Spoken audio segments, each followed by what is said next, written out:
Bom dia, primeira série! Vamos para mais um dia de aula, né? Hoje nós vamos estudar sobre a interpretação e a competência leitora. Geralmente, nós pensamos assim, competência leitora? Então, alguns possuem e outros não? Bom, para termos uma interpretação mais ampla, nós temos algumas técnicas. Mas como essa interpretação e essa competência leitora funcionam? Para isso, nós veremos alguns conteúdos para chegar na melhor competência leitora, né? Então vamos lá. Aspectos para correta interpretação. Então, para nós interpretarmos de forma adequada, sem ficar aquela dúvida, sem ficar aquela coisa de será que foi isso mesmo que ele quis dizer? Será que foi isso que você disse? Ou eu entendi da forma que eu quis? Quais são os aspectos principais? Olhem só. O que é dito no texto? Tá, eu estou falando sobre amor? Eu estou falando sobre guerra? Eu estou falando sobre o estresse da pandemia? Eu estou falando sobre o sufoco que é ficar dentro de casa? Por que é dito? Por que eu estou falando isso? Para auxiliar alguém? Para beneficiar alguém? Como é dito? De que forma eu vou me expressar? De que forma eu vou alcançar a sua presença? De que forma eu vou fazer com que você entenda isto que eu estou falando? A quem é dito? Eu estou falando para criança? Eu estou falando para adolescente? Eu estou falando para adultos, idosos? Então eu tenho que saber o público. Então esses são aspectos fundamentais para uma correta interpretação. Qual o objetivo principal da mensagem? O que eu quero com essa mensagem, primeira série? Eu quero que vocês entendam que a pandemia é um processo que nós precisamos passar, mas que irá acabar logo. Para que eu quero que vocês entendam essa mensagem que eu estou escrevendo? Quais contextos podem ser associados à mensagem? Quais são os contextos? É o meu dia a dia? É uma coisa fictícia? Qual o contexto que está inserido nesta mensagem que eu irei passar? E quais os recursos textuais empregados? De que forma está sendo empregado esses recursos? Então, esses são mecanismos, são aspectos que são usados para uma correta e boa interpretação. Então, isso nós levaremos para a vida. Não é só agora na aula de língua portuguesa, leitura e interpretação. Não. A interpretação ela é para a vida. Nós precisamos estar atentos para conseguir entender e interpretar as coisas que nos ocorrem adequadamente, certo? Etapas da leitura. Nós temos algumas etapas da leitura até chegar à interpretação. Por quê? Ler, qualquer um pode ler. Só que aí há dinamismo, há sequências para você chegar a uma interpretação. Então, nas etapas da leitura, nós temos a decodificação. Quem é a decodificação?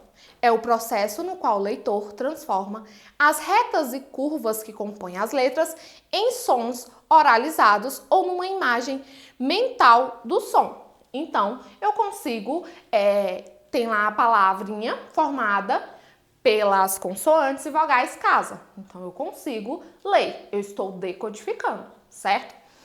Agora, o que ele me diz? A decodificação pressupõe saber que a escrita representa os sons da língua e não as ideias, como acontece nos sistemas de escrita iconográficos ou ideográficos. Então, a decodificação ela é a simples maneira de você olhar determinada palavra e conseguir ler, sem fazer determinadas associações, certo?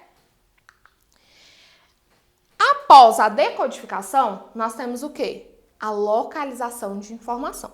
Aqui entra o processo onde eu tenho que identificar, onde eu tenho que saber onde está determinada informação.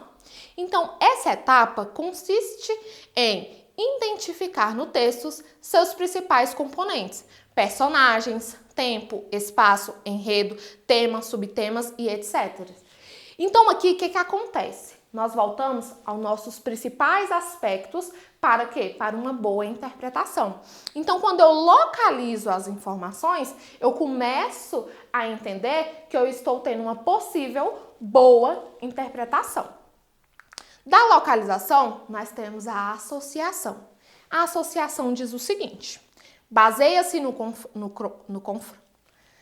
A associação baseia-se no confronto dos sentidos do texto lido com informações contextuais. Requer, assim, o emprego de elementos adicionais, como aspectos culturais, sociais e históricos, e a eles relacionados. Então, aqui nós entendemos que nós precisamos ter um domínio prévio, um conhecimento prévio daquilo que está sendo falado. Para quê? Para nós conseguirmos fazer as devidas associações.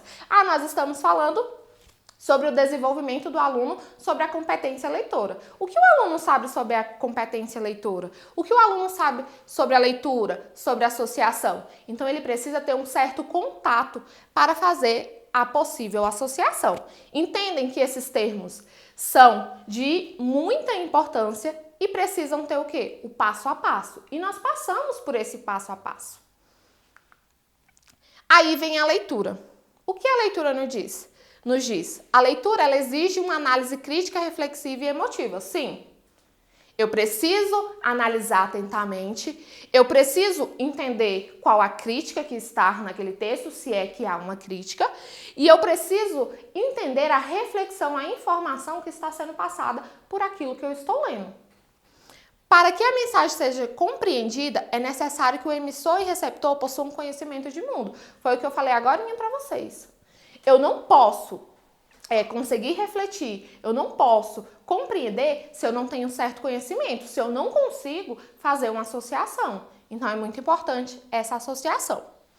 A decodificação, a localização de informações e a associação são etapas que constituem o ato da leitura. Então, olha só, estes três aspectos, eles fazem parte de o quê? De um processo para uma boa leitura. E, consequentemente, eu terei o quê? A competência leitora de forma habitual. Então, não é algo que eu já começo de forma assim, nossa, eu sou craque. Não, são processos que você irá passar, que você deve passar, até você chegar à competência leitora correta. É isso, galerinha. Nós ficamos por aqui. Competência leitora é vida. Até a próxima aula. Beijos!